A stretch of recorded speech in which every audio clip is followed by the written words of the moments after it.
Hello students, a question from NEET 2021. A question is very simple. और question कर रहा है, a spring is stretched 5 cm by a force. किसी spring पे force apply किया और 10 न्यूटन का फोर्स अप्लाई किया है और उसका स्ट्रेच कितना हुआ है वो 5 centimetre. The time period of the oscillation when mass of 2 kg suspended by it is.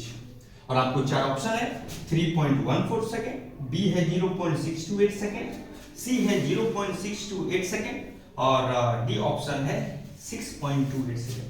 सबसे पहले क्वेश्चन को समझते हैं. क्वेश्चन कहा एक आपके पास एक स्प्रिंग सिस्टम है. ये हमने स्प्रिंग सिस्टम बना लिया. अब इसके ऊपर 10 न्यूटन का जैसे ही फोर्स अप्लाई करेंगे ये स्ट्रेच होगा. और ये कितना स्ट्रेच होता है? ये जो स्ट्रेच हो रहा है 10 न्यूटन फोर्स से, ये जो स्ट्रेच हो रहा है वो कितना हो रहा है 5 सेंटीमीटर का स्ट्रेच हो रहा है. करेक्ट. अगर इस सिस्टम के साथ, अगर हम इस स्प्रिंग सिस्टम के साथ एक 2 केजी का ब्लॉक अगर लगावे तो इसका ऑसिलेशन क्या होगा? क्योंकि स्प्रिंग फोर्स जो है वो एक कैसा फोर्स है? रीस्टोरिंग फोर्स है. तो ये कहा स्प्रिंग फोर्स, जैसे ही हमने 10 न्यूटन का फोर्स अप्लाई किए हैं इस डायरेक्शन में, जैसे ही हम ये फोर्स को हटा देंगे तो स्प्रिंग अपने नेचुरल लेंथ की तरफ मूव करेगा, है ना. तो जिसके कारण ये क्या करेगा? ऑसिलेशन शुरू करेगा. तो time period of the oscillation equal to कितना होता है 2 pi root under m by k. यहां पे m क्या है? m जो है वो आपका मास ऑफ ऑब्जेक्ट है. ऑब्जेक्ट, इस ऑब्जेक्ट का मास कितना है 2 kg. एंड k जो है वो क्या है? Spring constant.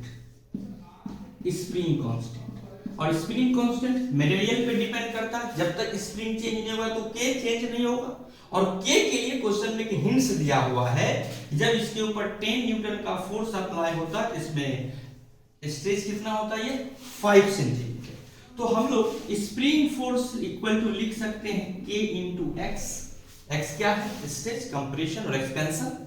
तो यहां से 10 newton equal to k into 5 centimetre, that is 5 into 10 की पावर 2 मीटर. तो k बराबर कितना आ जाएगा 10/5 न्यूटन पर मीटर और ये इंटू 10 की पावर 2 हो जाएगा. तो कितना हो गया 2 इंटू 10 की power 2 newton per metre. Spring constant किया आ चुका है. अब टाइम पीरियड निकालना है. तो टाइम पीरियड t बराबर हो जाएगा 2 पाई इंटू मास ऑफ ऑब्जेक्ट कितना गिवन है क्वेश्चन में 2 kg, that is the 2 by k. k is the spring constant. हमने फाइंड कर लिया 2 इंटू 10 की पावर 2 न्यूटन पर मीटर है. पुट कर दे 2 इंटू 10 की पावर 2, 2 से 2 कैंसिल. तो टाइम पीरियड t बराबर क्या आ गया 2 पाई इंटू रूट अंडर 10 की पावर -2. तो t बराबर कितना है 2 पाई इंटू 10 की पावर -1 सेकेंड. बट अगर आप ऑप्शन देखें तो ऑप्शन है 3.14, 0.628 सेकेंड, 0.0628 सेकेंड. इसका मतलब है कहीं ना कहीं पाई का वैल्यू पुट करना होगा. अब पाई का वैल्यू तो आपको पता है कि पाई का value equal to 3.14 equal to 22/7. इसका मतलब 3.14 के मल्टीप्लिकेशन में इसका मतलब पाई का वैल्यू 3.14 पुट करना है. तो क्या हो जाएगा? तो t बराबर 2 इंटू 3.14 इंटू 10 की पावर -1, दैट इज 6.28 इंटू 10 की पावर -1 सेकेंड होगा. तो दैट इज द t बराबर 0.628 सेकेंड.